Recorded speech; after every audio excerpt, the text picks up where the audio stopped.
ಶಿವಸೇನೆಯ ಪುಂಡಾಟ ನಿಲ್ಲುವಂತ ಯಾವುದೇ ಲಕ್ಷಣ ಕಾಣ್ತಾ ಇಲ್ಲ. ಇಲ್ಲಿಂದ ಮಹಾರಾಷ್ಟ್ರಕ್ಕೆ ಹೋಗ್ತಾ ಇರುವಂತ ಬಸ್ಗಳಿಗೆ ಮಹಾರಾಷ್ಟ್ರ ಅಂತೇಳಿ ಕಿಡಿಗೇಡಿಗಳು ಬರೆದು ಕಳಿಸ್ತಾ ಇದ್ದಾರೆ ವಾಪಸ್. ಅಂದ್ರೆ ಬಸ್ ಮೇಲೆ ಮಹಾರಾಷ್ಟ್ರದಲ್ಲಿ ಈ ಶಿವಸೇನೆಯ ಸಂಘಟನೆ ಪುಂಡಾಟ ಇದೆಯಲ್ಲ, ಇಂಥವ್ರಿಗೆ ಏನು ಹೇಳಬೇಕು ಅಂತ ತಮ್ಮ ರಾಜಕೀಯ ಬೆಳೆ ಬೇಯಿಸೋದಕ್ಕೆ ಮಾಡುವಂತ ಕೆಲಸಗಳು ಇದೆ. ಅವರಿಗೆ ವೈಯಕ್ತಿಕ ವಿಚಾರ ಬೇಕೇ ಬೇಕಾಗಿಲ್ಲ, ಇದೆಲ್ಲ ರಾಜಕಾರಣ. ಇದೆಲ್ಲ ರಾಜ್ಯದ ಬಸ್ಗೆ ಜೈ ಮಹಾರಾಷ್ಟ್ರ ಅಂತೇಳಿ ಕಿಡಿಗೇಡಿಗಳು ಬರೀತಾ ಇದ್ದಾರೆ. ಎಸ್, ನೋಡ್ತಾ ಇದ್ರಿ ಅದನ್ನು. ಮಹಾರಾಷ್ಟ್ರದ ಸೊಲ್ಲಾಪುರ ನಗರದ ಸಾತ್ ರಸ್ತೆಯಲ್ಲಿ ಆಗಿರುವಂತಹ ಘಟನೆ ಇದು. ಶಿವಸೇನಾ ಸಂಘಟನೆಯ 15ರಿಂದ 20 ಕಿಡಿಗೇಡಿಗಳಿಂದ ಈ ಕೃತ್ಯ ಆಗಿದೆ. ಕರ್ನಾಟಕ ರಾಜ್ಯಕ್ಕೆ ಸೇರಿರುವಂತಹ KA29 F1350 ಈ ನಂಬರ್ನ ಬಸ್ ಇದೆ. ಈ ಬಸ್ ಮೇಲೆ ಜೈ ಮಹಾರಾಷ್ಟ್ರ ಅಂತೇಳಿ ಬರೆದಿರುವಂತಹ ಕಿಡಿಗೇಡಿಗಳು. ಹಾಗಂತೇಳಿ ರಾಜ್ಯ ಸೈಲೆಂಟ್ ಆಗಿದೆ, ಇಲ್ಲಿರುವಂಥ ಜನ ಮುಗ್ಧರು ಅಂತ ಹಂಗೆ ಅನ್ಕೋಬೇಡಿ. ಆದರೆ ಈ ರೀತಿಯಾಗಿ ಕಿಡಿಗೇಡಿಗಳಿಂದ ಅಂದರೆ ಹಿಂದುಗಡೆ ಬೇರೆ ಯಾರು ಇರ್ತಾರೆ ಅನ್ನೋದು ನಿಮಗೆ ಗೊತ್ತಿರುವಂಥ ವಿಚಾರ. ಯಾಕೆ ಇದೆಲ್ಲ ಈ ನಿರಂತರವಾಗಿ ಇಲ್ಲಿಯ ತನಕ ಬರ್ತಾ ಇದೆ ಅಂತಂದರೆ, ಮೊನ್ನೆ ಆಗಿರುವಂಥ ಒಂದು ಘಟನೆ.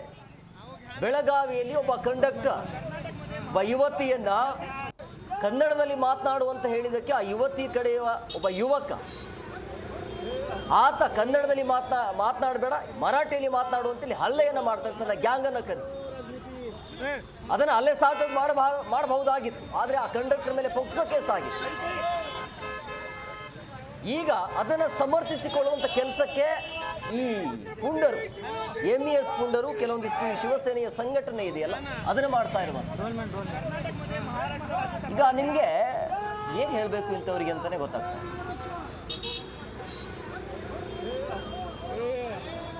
ಈಗ ನಾಳೆ ಇದ್ರ ಬಗ್ಗೆ ಚರ್ಚೆ ಆಗುತ್ತೆ, ಮಾತುಕತೆ ಆಗುತ್ತೆ. ನಾಳೆ ಒಂದು ವೇಳೆ ನಿಲ್ಲಿಸಿಲ್ಲ ಅಂತಂದ್ರೆ ನಾವು ಕೂಡ ಬಿಸಿ ಮುಟ್ಟಿಸುವಂಥ ಕೆಲಸವನ್ನು ಮಾಡಬೇಕಾಗುತ್ತೆ. ಈಗ ನಮ್ಮ ಮಹಾರಾಷ್ಟ್ರದಿಂದ ನಮ್ಮ ರಾಜ್ಯದ ಕಡೆ ಮರಾಠಿಗರು ಬರೋದಿಲ್ಲ, ಅಥವಾ ಇಲ್ಲಿ ಮರಾಠಿಗರು ಯಾರು ಇಲ್ಲ ಅಂತಲ್ಲ, ಬಟ್ ನಾವು ಹಂಗೆ ಮಾಡೋದಿಲ್ಲ.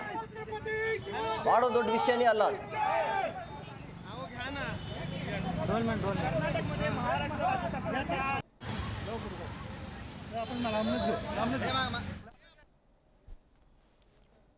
ರಾಜ್ಯವೇ ಬೆಚ್ಚಿ ಬೀಳಿಸುವಂತ ಘಟನೆ ಮೈಸೂರಿನಲ್ಲಿ ನಡೆದಿತ್ತು. ಪೊಲೀಸರ ಕಂಡ್ರೆ ರಾಜಕಾರಣಿಗಳು ದೊಡ್ಡವರಿಗೆ ಭಯ. ಆದರೆ ಈ ಕಿಡಿಗೇಡಿಗಳು ಪೊಲೀಸರ ಮೇಲೆ ದಾಳಿಯನ್ನು ಮಾಡಿದ್ದಾರೆ ಅಂತ ಮೈಸೂರಿನಲ್ಲಿ ವಿಪಕ್ಷ ನಾಯಕ ಅಶೋಕ್ ಹೇಳಿಕೆಯನ್ನು ಕೊಟ್ಟಿದ್ದಾರೆ.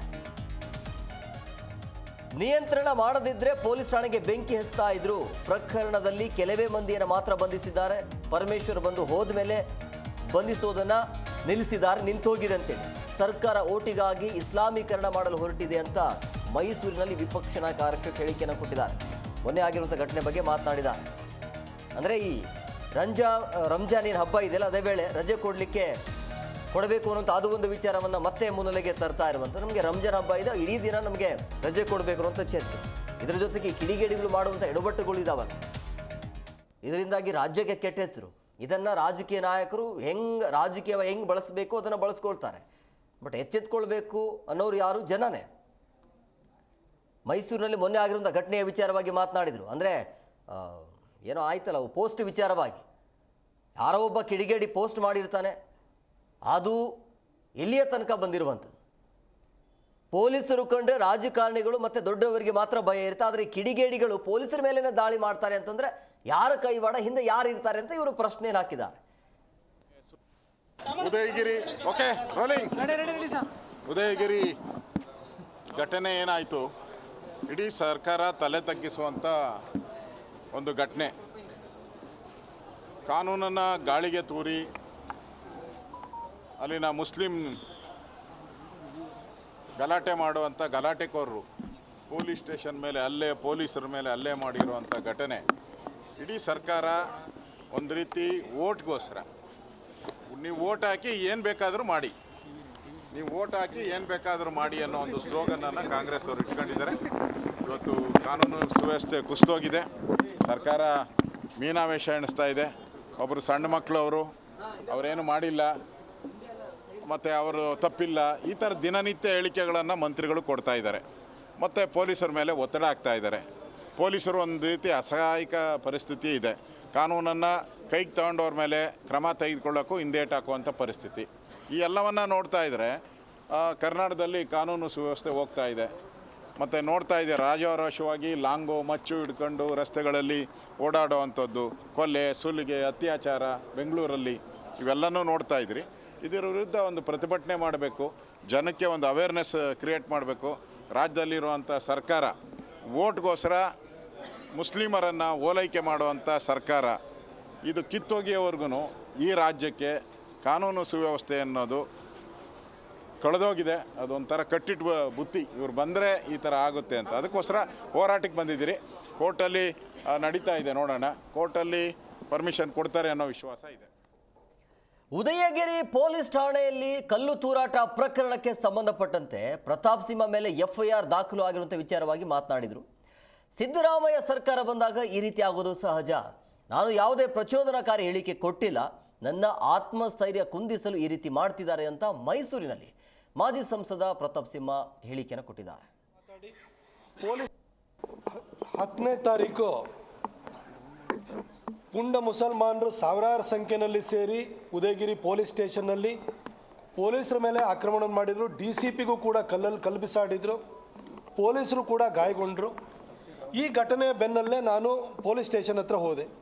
ಕೊನೆಗೆ ನಮ್ಮ ವಿರೋಧ ಪಕ್ಷದ ನಾಯಕರಾಗಿರುವಂಥ R. ಅಶೋಕಣ್ಣವರಿಗೆ ಮಾತಾಡಿ ಪೊಲೀಸರಿಗೆ ಆತ್ಮಸ್ಥೈರ್ಯವನ್ನು ತುಂಬೋ ಕೆಲಸವನ್ನು ನಾವು ಮಾಡಬೇಕು ಅಂತ ಹೇಳಿ ಕೊನೆಗೆ ಅಶೋಕಣ್ಣವರು ಬೆಂಗಳೂರಿಂದ ಬಂದು ಸ್ಟೇಷನಿಗೆ ಭೇಟಿ ಕೊಟ್ಟು, ನೀವು ಕಮ್ಮಿ ಸಂಖ್ಯೆಯಲ್ಲಿದ್ರೂ ಕೂಡ ಸಾವಿರಾರು ಜನ ಪುಂಡ್ರನ್ನ ನೀವು ಕಂಟ್ರೋಲ್ ಮಾಡಿದ್ದೀರಿ ಅಂತ ಹೇಳಿ ಅವರಿಗೆ ಮೆಚ್ಚುಗೆ ಮಾತನಾಡಿ ಪೊಲೀಸರಿಗೆ ನೀವು ಧೈರ್ಯದಿಂದ ಇರಿ, ಯಾರ್ಯಾರು ಇದರಲ್ಲಿ ಈ ಘಟನೆಯಲ್ಲಿ ಭಾಗಿಯಾಗಿದ್ದಾರೆ ಅವ್ರನ್ನೆಲ್ಲ ನೀವು ಪತ್ತೆ ಹಚ್ಚಿ ಅವ್ರನ್ನ ಅರೆಸ್ಟ್ ಮಾಡಿ ಅವ್ರನ್ನ ಕಾನೂನಿನ ಕುಣಿಕೆಗೆ ಅವ್ರನ್ನ ಸಿಲುಕಿಸಬೇಕು ಅಂತ ಹೇಳಿ ಧೈರ್ಯದ ಮಾತನಾಡಿದರು. ನಾನು ಕೂಡ ಜೊತೆಗೆ ಹೋಗಿದ್ದೆ. ಅದೇ ಸಂದರ್ಭದಲ್ಲಿ ಮೀಡಿಯಾ ಉದ್ದೇಶನೂ ಕೂಡ ನಾನು ಮಾತಾಡಿದ್ದೆ. ಆದರೆ ನನ್ನ ಮೇಲೆ FIR ಹಾಕೋಕ್ಕಾಗ್ತದೆ. ಈಗ ಸಿದ್ದರಾಮಯ್ಯನವ್ರ ಸರ್ಕಾರ ಬಂದಾದಮೇಲೆ ಅವರ ಚುನಾವಣೆ ಸಂದರ್ಭದಲ್ಲಿ ವರ್ಣದಲ್ಲಿ 2 ಕೇಸ್ ಹಾಕಿದ್ರು, 2 FIR ಮಾಡಿದರು. ಶಿಗ್ಗಾವಿನಲ್ಲಿ ಒಂದು FIR ಮಾಡಿದರು. ಆನಂತರ ದಾವಣಗೆರೆಯಲ್ಲಿ FIR ಮಾಡಿದರು. ಶಹಾಪುರದಲ್ಲಿ FIR ಮಾಡಿದರು. ಬೆಂಗಳೂರಿನಲ್ಲಿ ಪುನೀತ್ ಕೆರಳೆ ವಿಚಾರದಲ್ಲಿ ಬಸವೇಶ್ವರ ನಗರದಲ್ಲಿ ಒಂದು FIR ಮಾಡಿದ್ದಾರೆ, ಹಾಗೂ ಮಾಗಡಿನಲ್ಲಿ ಒಂದು FIR ಮಾಡಿದ್ರು. ಈಗ ಉದಯಗಿರಿ ಸ್ಟೇಷನಲ್ಲಿ FIR ಮಾಡಿದ್ದಾರೆ. ಹೀಗೆ ಸಾಲಾಗಿ ನನ್ನನ್ನೇನು FIR ಮಾಡಿ ನನ್ನನ್ನೇನು ಆತ್ಮಸ್ಥೈರ್ಯವನ್ನು ಕುಗ್ಗಿಸಬೇಕು, ಮನೆಯಿಂದ ಹೊರಗಡೆ ಬರಬಾರ್ದು ಅಂತ ಹೇಳ್ಬಿಟ್ಟು ಉದ್ದೇಶದಿಂದ ಮಾಡ್ತಾಯಿದ್ದಾರೆ ಅಂತ ಅನಿಸ್ತಿದೆ. ಆಯಿತು, ನಾನು ಏನು ಪ್ರೊವೊಕೇಟಿವ್ ಸ್ಪೀಚ್ ಕೊಟ್ಟಿದ್ದೀನಿ? ಯಾರನ್ನ ಪ್ರಚೋದಿಸಿದ್ದೀನಿ? ನಾನು ಪ್ರಚೋದನೆ ಕೊಟ್ಟಾದ ನಂತರ ಮುಸಲ್ಮಾನರು ಬಂದು ಪೊಲೀಸರ ಮೇಲೆ ದಾಳಿ ಮಾಡಿರೋದಾ? ಪೊಲೀಸರಿಗೆ ಆತ್ಮಸ್ಥೈರ್ಯ ತುಂಬುವಂಥ ಕೆಲಸವನ್ನು ನಾವು ಮಾಡಿದ್ದೀವಿ ಹೊರತು ನಾ ಯಾರಿಗೂ ಪ್ರಚೋದನೆ ಕೊಟ್ಟಿಲ್ಲ. ಇಷ್ಟಕ್ಕೂ ಏನು ಪ್ರಚೋದನಕಾರಿ ಭಾಷಣ ಮಾಡಿದ್ದೀನಿ ನಾನು? ಮುಸಲ್ಮಾನರಿಗೆ, ಪುಂಡ ಮುಸಲ್ಮಾನರ ಬಗ್ಗೆ ಮಾತಾಡಿದ್ದೀನಿ. ಅಲ್ಲೊಬ್ಬ ಮುಲ್ಲ ಈ ರೀತಿ ಪ್ರೊವೊಕೇಟಿವ್ ಸ್ಪೀಚ್ ಕೊಟ್ಟಿದ್ರು ಕೂಡ ಯಾಕೆ ಅರೆಸ್ಟ್ ಮಾಡಿಲ್ಲ ಅಂತ ಕೇಳಿದ್ದೀನಿ. ಇದು ಪ್ರಚೋದನಕಾರಿನ? ಅಥವಾ ಮುಸಲ್ಮಾನರು ಪುರ್ಸೊತ್ತಿಲ್ಲದೆ ಮಕ್ಕಳು ಹುಟ್ಟಿಸ್ತಾರೆ ಅಂತ ಹೇಳಿದ್ದೀನಿ, ಇದು ಪ್ರಚೋದನಕಾರಿನ? ನಿಮ್ಮ ಸಂಖ್ಯೆಯನ್ನು ನೋಡಿ ಗೊತ್ತಾಗಲ್ವಾ? ಪುರ್ಸೊತ್ತಿಲ್ದ ಮಕ್ಕಳು ಹುಟ್ಟಿಸ್ತಾ ಇದ್ರೆ ಇಲ್ವಾ ಅಂತ ಹೇಳ್ಬಿಟ್ಟು ಇಡೀ ದೇಶಕ್ಕೆ ಗೊತ್ತಿಲ್ವಾ? ಇದನ್ನು ನಾನು ಹೇಳಿದ್ದೀನಿ, ಸತ್ಯನ ಹೇಳಿದ್ದೀನಿ. ನಿಮ್ಮ ಮನೆಯಲ್ಲಿ ಒಂದೇ ಮಕ್ಕಳಿರೋರು 2 ಮಕ್ಕಳು. ಜಿ ಕನ್ನಡ ನ್ಯೂಸ್ ಈಗ ನಿಮ್ಮ ಮನೆಯಲ್ಲೇ ನೋಡಿ. ಎಲ್ಲ ಕೇಬಲ್ಗಳಲ್ಲಿ ಈಗ ಲಭ್ಯ. ನಿಮ್ಮ ನೆಚ್ಚಿನ ಜಿ ಕನ್ನಡ ನ್ಯೂಸ್ ಈಗ ಸನ್ ಡೈರೆಕ್ಟ್ ನಲ್ಲಿ number 292, Tata play number 1664, Jio TV number 1334, NXT digital number 30, in cable number 30, city networks 51, U digital number 162, GTPL number 17, Rockline telecommunications number 42, Shri Basaveshwara cable number 168, rural cable network 60, Vinayaka digital 57, Abhishek cable 821, city channel 53, Siddeshwara cable network 57, V4 digital Infotech 628, Surya digital networks 53, Gajanan digital number 836, Malnad infotech private limited number 56, metrocast number 830, victory digital number 167ರಲ್ಲಿ ನೋಡಿ ಆನಂದಿಸಿ.